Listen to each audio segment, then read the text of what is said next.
New year, same sentiments. The chairman of the opposition, Dr. Dwayne Sands, is calling out Prime Minister Philip Davis and the rest of the governing party for their alleged corruption. He says the Prime Minister continuously allows his party members to run the show. And with a new year fast approaching, time is running out for the PLP. Now, this governing party is a hot mess. Within the party and the country, we got a crisis of governance. Let's call that the core.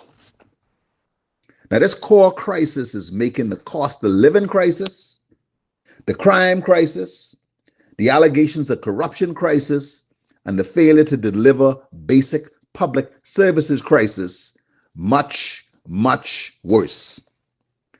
The PLP is so divided, so dysfunctional, and so distracted that Brave had to publicly come out and beg the party to stop fighting with each other. But you see, he is a big part of the problem.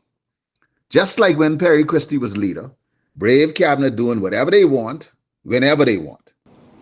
Dr. Sands says the Prime Minister is not in control of his cabinet and no one is ever held responsible. We got a Prime Minister and a cabinet who rarely take responsibility for governing or for their actions. The forever absent, constantly flying Prime Minister long ago lost control of his cabinet. And once they leave him alone to travel around the world in luxury, he's leave them alone. Meanwhile, the PLP blaming everybody else for their failures, their incompetence, and their mistakes.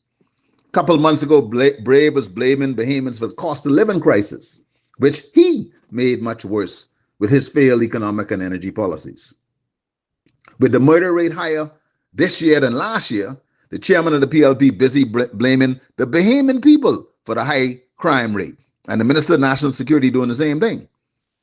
True, governments don't cause crime per se, but the failure to have a comprehensive plan to fight and prevent crime makes things considerably worse. While the Progressive Liberal Party still has a year in office until the 2026 general elections, and although some Bahamians agree with the progress made, others side with the Free National Movement in highlighting the downfalls.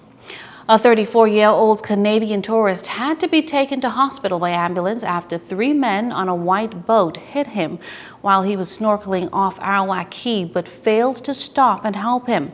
It happened just before 1 p.m. The man suffered serious injuries to his upper and lower limbs. Eyewitnesses told Jcn News that a jet ski rider came to his aid and brought him to shore. Well, that'll do it for news tonight. For Jcn News, I'm Adama Williams. Have a splendid night.